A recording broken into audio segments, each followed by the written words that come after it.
भाभी, आज के बाद मेरे पति की तनख्वाह से आपके मायके का खर्च नहीं चलेगा। यह सुनते ही पूरे घर में ऐसा सन्नाटा छा गया कि रसोई में चढ़ी चाय उबलकर नीचे गिर गई, लेकिन किसी ने गैस तक बंद नहीं की। बड़ी भाभी अर्चना का चेहरा तमतमा उठा। क्या मतलब है तुम्हारा? छोटी बहू नंदिनी ने शांत स्वर में कहा। मतलब बिल्कुल साफ है भाभी। मेरे पति की कमाई हमारे बच्चों और हमारे भविष्य के लिए है, किसी और की जिम्मेदारी उठाने के लिए नहीं। सास ने डांटते हुए कहा।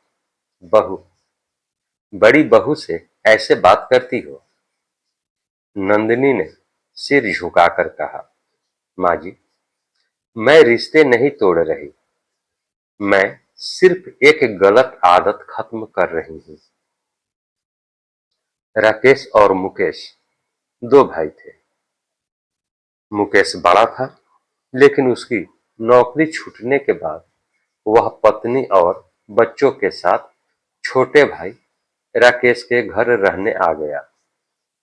शुरू में सबने सोचा कुछ महीनों की बात है, लेकिन कुछ महीने 5 साल में बदल गए। मुकेश को दोबारा नौकरी मिल गई। अर्चना भी ट्यूशन पढ़ाने लगी। फिर भी हर महीने घर का पूरा राशन, बिजली का बिल, बच्चों की फीस, दवाइयां सब राकेश की तनख्वाह से ही चल रहा। अगर कभी राकेश पूछता तो जवाब मिलता, अरे छोटे भाई हो, आपने ही तो हैं। धीरे धीरे राकेश कर्ज में डूबने लगा। उसकी बेटी की फीस कई बार लेट हो गई, मगर बड़े भाई के बेटे का जन्मदिन हर साल होटल में मनता रहा। एक दिन नंदिनी बैंक गई। वहां उसे पता चला कि उनके होम लोन की 3 किस्तें बाकी हैं। अगर अगले महीने भी पैसे जमा नहीं हुए तो बैंक नोटिस भेज देगा। वह हैरान रह गई। घर लौटते समय उसने देखा अर्चना अपने मायके वालों के लिए 50,000 रुपए का फ्रिज खरीद रही थी।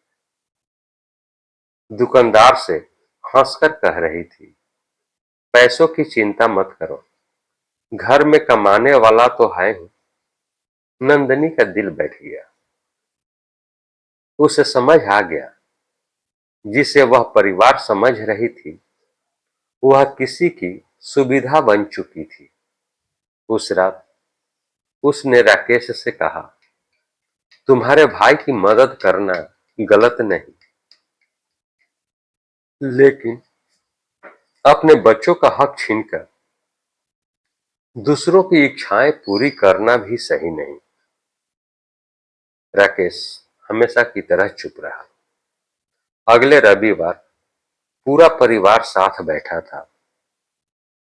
तभी अर्चना बोली, राकेश, अगले महीने मेरे भाई की बेटी की शादी है, 2 लाख रुपए चाहिए।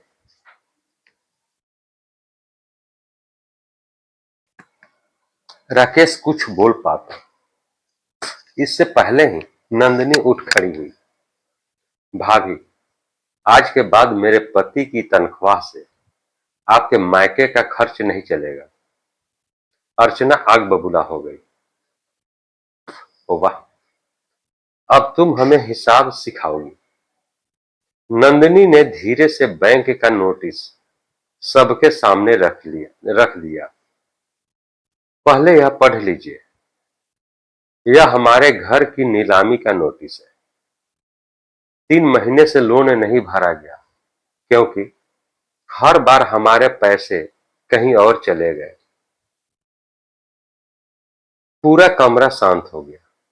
तभी राकेश की 10 साल की बेटी अपने स्कूल बैग से एक कागज निकालकर दादाजी के हाथ में रखती है। वह स्कूल का निबंध था। मेरे पापा दुनिया के सबसे अच्छे इंसान हैं।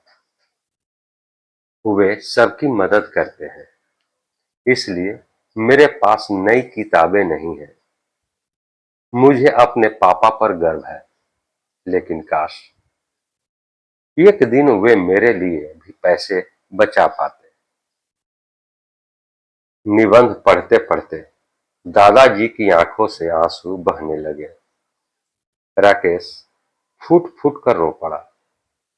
उसे पहली बार एहसास हुआ, उसकी अच्छाई की सबसे बड़ी कीमत उसकी बेटी चुका रही थी। उसी शाम बड़े भाई मुकेश चुपचाप अपने कमरे में गए। अगले दिन उन्होंने अपनी कार बेच दी, घर के सभी पुराने खर्चों का हिसाब बनाया। फिर राकेश के हाथ में एक चेक रखते हुए बोले, यह पूरी रकम तो नहीं, लेकिन शुरुआत है। मैंने तुम्हें भाई नहीं, एटीएम समझ लिया था। मुझे माफ कर दो। राकेश ने चेक वापस कर दिया। भैया, पैसे नहीं चाहिए, बस इतना वादा करिए कि अब कोई भी मेरे बच्चों का हिस्सा नहीं लेगा। मुकेश ने पहली बार छोटे भाई के पैर पकड़ लिए। कुछ महीनों बाद मुकेश का होम लोन पूरा हो गया। बेटी अच्छे स्कूल में पढ़ने लगी। मुकेश अलग घर में रहने लगे, लेकिन हर रविवार पूरा परिवार साथ बैठकर खाना खाता था। अब रिश्ते पैसों पर नहीं, सम्मान पर टिके थे। उस दिन